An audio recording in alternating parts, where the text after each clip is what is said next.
Welcome to richplanet.net.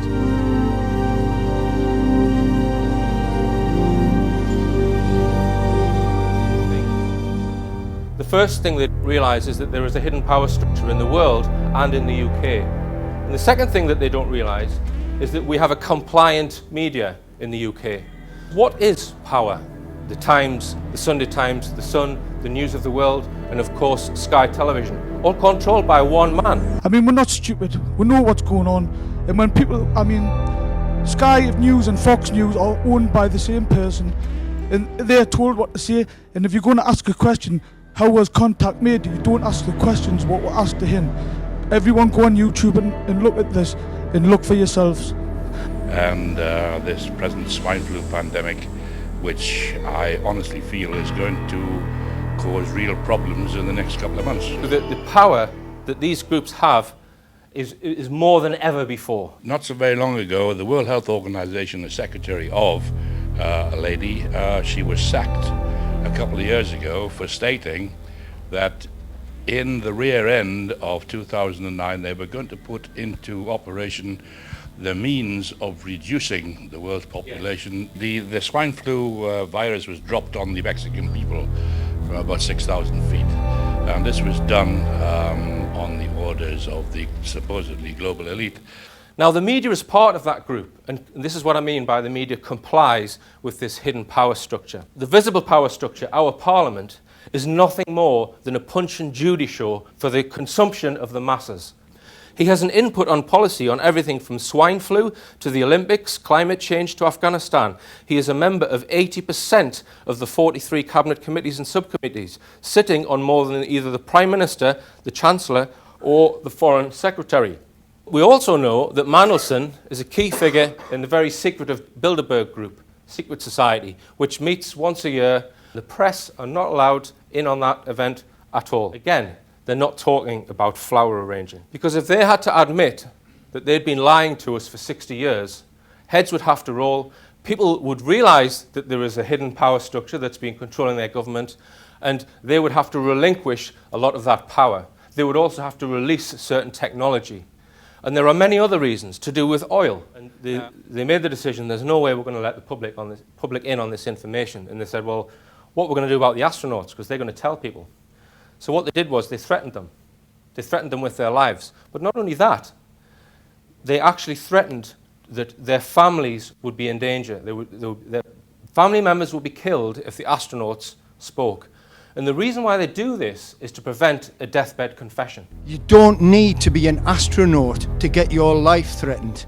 I was involved with the Tony Blair and the New Labour project in 1993, and I wrote a book in Durham City about corruption, and I've had my life threatened on a number of occasions. Some of the recovery operation was shared with Representative John F. Kennedy. Now that was in 1947, and this is what Tim Good had to say. President Kennedy in 1961, 1962 requested observation of the alien bodies recovered in some of these events, crash retrieval cases. His request was granted. And if you look at some of President Kennedy's speeches from that time, it's very clear that Kennedy was annoyed at the amount of secrets being held. The very word secrecy is repugnant in a free and open society. And we are, as a people, inherently and historically opposed to secret societies.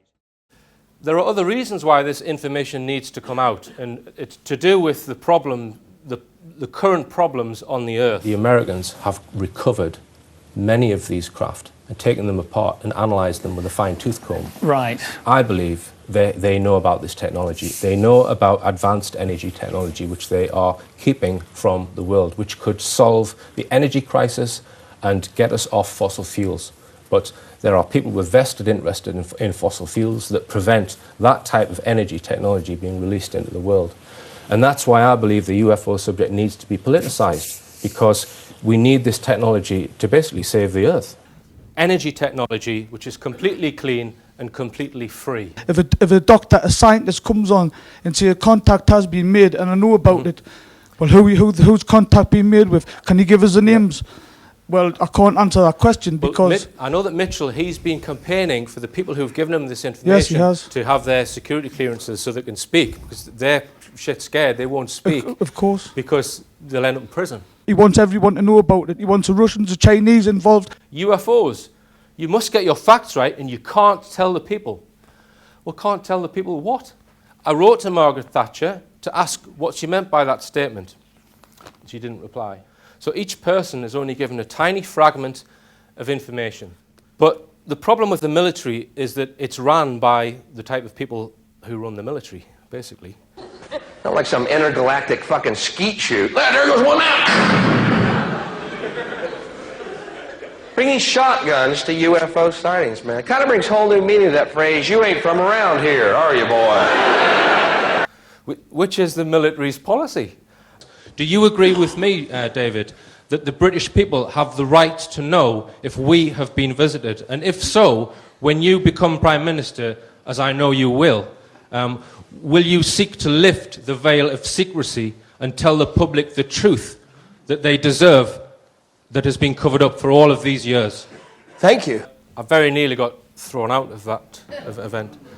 The best things in life are not things. And one of these is knowledge. Or I would say knowledge and understanding.